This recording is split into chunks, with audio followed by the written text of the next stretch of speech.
Hello students, BA first year की आज की क्लास में हम राजनीति शास्त्र और अर्थशास्त्र के परस्पर संबंधों का अध्ययन करेंगे।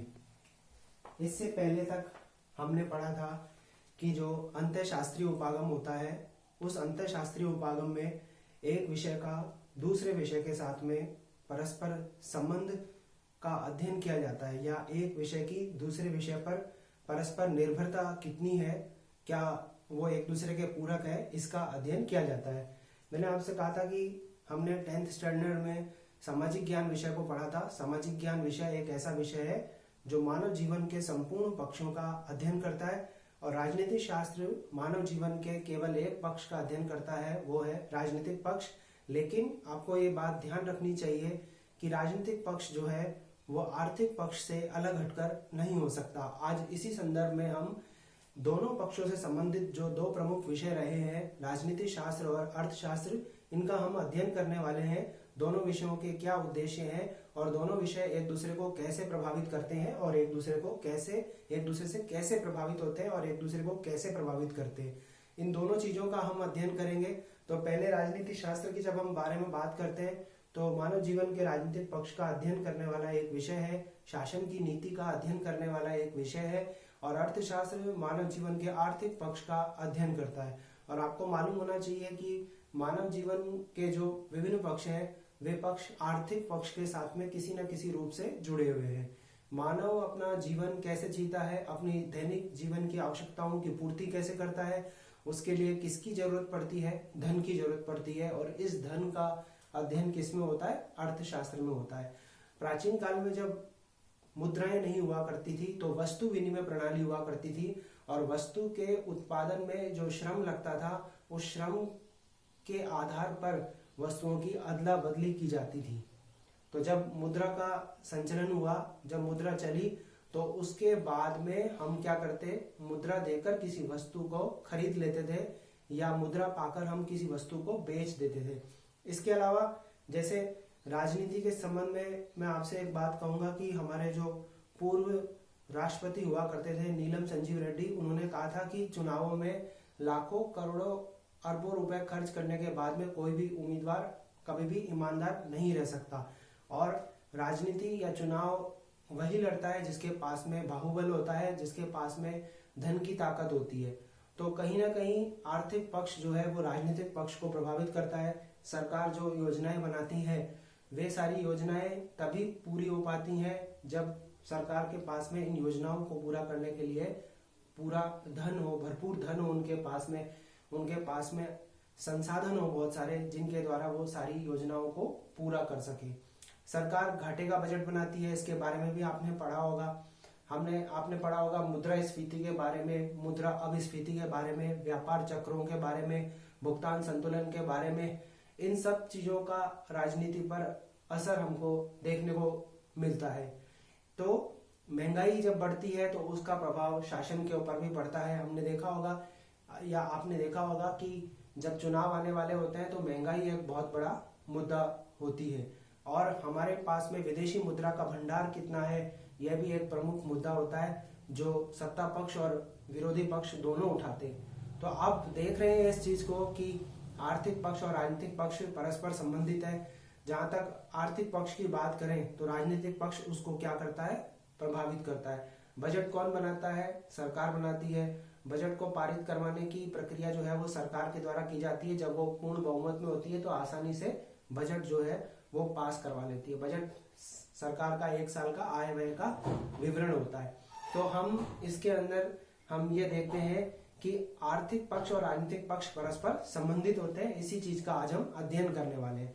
तो देखिए, राजनीति विज्ञान और अर्थशास्त्र में इतना गहरा संबंध है कि आरंभ में अर्थशास्त्र को राजनीति विज्ञान की एक शाखा बताया गया था। आरंभ में अर्थशास्त्र को राजनीति शास्त्र की एक शाखा बताया गया था। यूनानी चिंतक तो इसे राजनीतिक अर्थशास्त्र कहते थे, और प्राचीन भारतीय राजनीतिक विचारक कौटिल्य ने राजनीति पर जो प्रमुख पुस्तक लिखी उसका नाम उन्होंने अर्थशास्त्र रखा। इसी तरीके से राजनीति विज्ञान के प्रमुख विचारक अरस्तु, उन्होंने जो पॉलिटिक्स लिखी उसमें जो विषय वस्तु थी उसका अध्ययन भी अर्थशास्त्र में शामिल किया जाता है।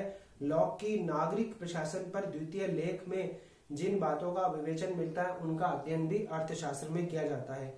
किंतु वर्तमान समय में विशेषीकरण के परिणाम स्वरूप अर्थशास्त्र को ज्ञान की एक पृथक शाखा के रूप में मान्यता दी जाती है।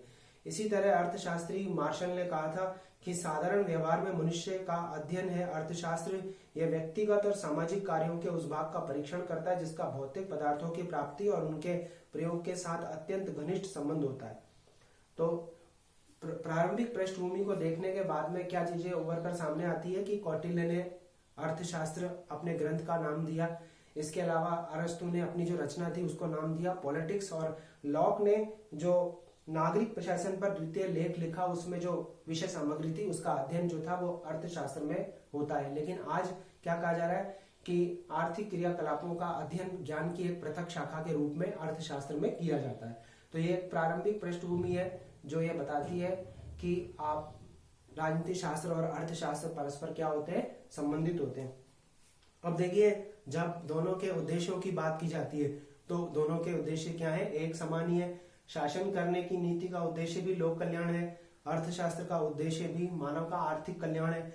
एक भूखा और गरीब व्यक्ति कभी भी उसके लिए वोट देने के अधिकार का कोई भी महत्व नहीं हो सकता। और हमने ये भी देखा है कि चुनाव के समय जो लोग भूखे और गरीब होते हैं वो पैसा देकर अपने वोट को बेच देते हैं। तो निर्भरता कैसे नहीं है, दोनों विषय कैसे एक दूसरे को प्रभावित नहीं करते हैं, ये आपको पता चल जाएगा। अब देखिए, अर्थशास्त्र ने राजनीति विज्ञान को क्या दिया है। अर्थशास्त्र की राजनीति विज्ञान को देन, यानी अर्थशास्त्र ने राजनीति विज्ञान को क्या दिया है। राजनीतिक संस्थाओं का उदय और विकास आर्थिक अवस्थाओं का परिणाम है। राजनीतिक संस्थाओं का उदय और विकास आर्थिक अवस्थाओं का परिणाम है। जैसे संयुक्त राष्ट्र संघ और राष्ट्र संघ दो अंतर्राष्ट्रीय संस्थाएं रही जो विश्व में युद्धों को रोकने के लिए बनाई गई थी, लेकिन हमने देखा कि राष्ट्र संघ विफल हो गया। हमने देखा कि संयुक्त राष्ट्र संघ भी महाशक्तियों के हाथों की कठपुतली बन गया। उसके पीछे कारण क्या था कि ये संस्थाएं या इन संस्थाओं को चलाने वाली महाशक्तियां थी जो कि उनको आर्थिक सहायता देती थी और उनके आर्थिक सहायता पर ये संस्थाएं जो थी वो चल रही थी। मतलब इन अंतर्राष्ट्रीय संस्थाओं के जो क्रियाकलाप थे वो महाशक्तियों द्वारा दी जा रही आर्थिक सहायता के ऊपर निर्भर करती थी। वर्तमान में अगर अपन देखें संयुक्त राष्ट्र संघ के बजट को तो उसमें अमेरिका का बहुत बड़ा योगदान जो है वो हमें देखने को मिलता है। छोटे देश भी अपना योगदान देते हैं, इसलिए हम देखते हैं कि अमेरिका जैसी महाशक्ति का किसके ऊपर प्रभाव है, संयुक्त राष्ट्र संघ के ऊपर प्रभाव हमें देखने को मिलता है। सामाजिक आर्थिक परिषद जो कार्य करती है वो भी इस बात पर निर्भर करता है कि संयुक्त राष्ट्र संघ के पास में अपना कितना बजट है। उस हिसाब से जैसे सरकार जब बजट लाती है या बजट पेश करती है और उसकी जब उसको पारित किया जाता है तो यह इस पर निर्भर करता है कि सरकार के खुद के आर्थिक संसाधन कितने हैं। जैसे जो स्थानीय स्वायत्त शासी संस्थाएं होती हैं उनके पास आर्थिक संसाधन, राज्य सरकारों के पास में आर्थिक संसाधन, केंद्र के पास में आर्थिक संसाधन। तो राज्य हो, केंद्र हो या स्थानीय स्वायत्त शासी संस्थाएं हो, उनके जो क्रियाकलाप होते हैं वो इस बात पर निर्भर करते हैं कि उनके पास में आर्थिक संसाधन कितने हैं, उनकी आय कितनी है।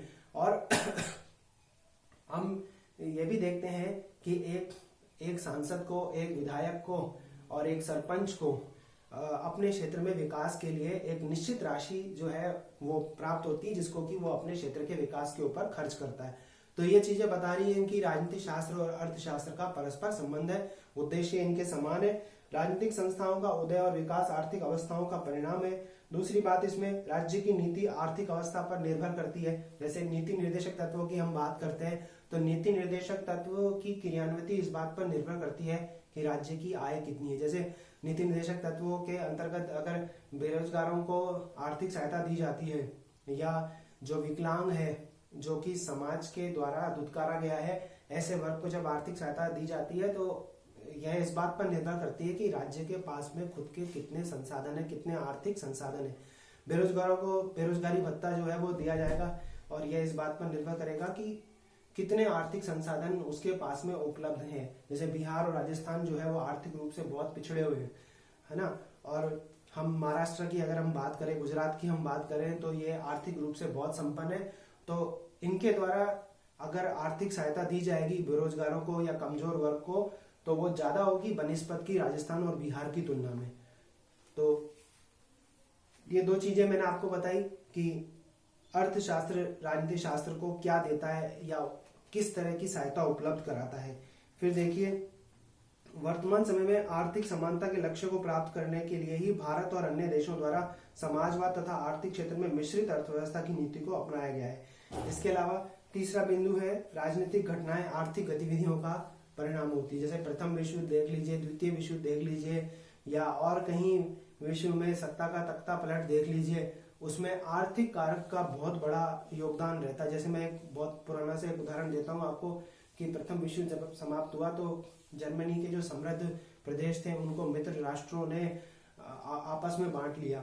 जैसे जितनी हानि जर्मनी ने मित्र राष्ट्रों को पहुंचाई उसकी पूर्ति करने के लिए जर्मनी के जो संपन्न प्रदेश थे उनको आपस में बांट लिया गया। जैसे भारत का जब विभाजन हुआ था और पाकिस्तान का निर्माण हुआ था, तब भी उस समय यह जो पाकिस्तान को बनाने के हिमायती थे वो ये आशा करते थे कि पूर्ण बंगाल, पूर्ण पंजाब उनको प्राप्त होगा, जो समृद्ध भाग है भारत का वो उनको प्राप्त होगा।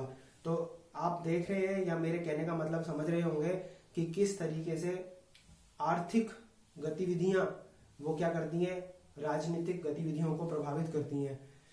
और विश्वव्यापी आर्थिक संकट का असर आपने देखा होगा, 1930 की विश्वव्यापी आर्थिक मंदी और अभी जो आर्थिक मंदी आई उसने वैश्विक राजनीति को पूरी तरह से क्या किया, प्रभावित किया। अब राजनीति विज्ञान की अर्थशास्त्र को क्या देन रही है उसको हम देखते हैं। सबसे पहला बिंदु है, अर्थव्यवस्था प्रशासनिक स्तर पर निर्भर करती है। अर्थव्यवस्था प्रशासनिक स्तर पर निर्भर करती है, मतलब एक देश की अर्थव्यवस्था किस प्रकार की होगी यह इस बात के ऊपर निर्भर करता है। एक देश की अर्थव्यवस्था कैसी होगी यह इस बात पर निर्भर करता है कि राजनीतिक स्थायित्व वहां पर है या नहीं है। अगर राजनीतिक स्थायित्व नहीं है तो अर्थव्यवस्था भी कैसी होगी, डालमडोल होगी। इसलिए राजनीतिक स्थायित्व होना बहुत जरूरी है। किसी देश में विकास की जो भी परियोजनाएं हैं या विकास के जो भी कार्य हैं वे तभी क्या होंगे, समयबद्ध तरीके से सभी को समान मानकर सबको समान लाभ देते हुए तभी पूरे होंगे जब राजनीतिक स्थिरता होगी। राजनीतिक स्थिरता नहीं है तो फिर अर्थव्यवस्था भी कैसी होगी, कभी ऊपर और कभी नीचे, या कभी बहुत ज्यादा नीचे गिरती हुई हमें दिखाई देगी।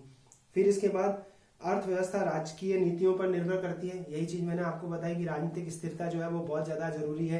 राजनीतिक अस्थिरता जो है वो अर्थव्यवस्था को भी डगमगा देती है। फिर इसके बाद युद्ध का प्रभाव जो है वो भी देखने को मिलता है। युद्ध में काफी सारे आर्थिक संसाधनों का अपव्यय होता है और इस अपव्यय का प्रभाव जो है वो राष्ट्र के ऊपर पड़ता है। तो ये चीजें यहाँ पर ये बता रही हैं कि राजनीति शास्त्र अर्थशास्त्र को प्रभावित कर रहा है, अर्थशास्त्र राजनीति शास्त्र को प्रभावित कर रहा है। लेकिन हम ये कह सकते हैं कि दोनों विषय जो हैं वो परस्पर संबंधित हैं। दोनों विषय एक दूसरे को प्रभावित करते हैं या एक दूसरे को अध्ययन सामग्री उपलब्ध करवाते हैं और एक दूसरे से प्रभावित भी होते हैं। तो आज हमने क्या देखा कि अर्थशास्त्र राजनीति शास्त्र को कैसे प्रभावित करता है और राजनीति शास्त्र अर्थशास्त्र को किस प्रकार से प्रभावित करता है।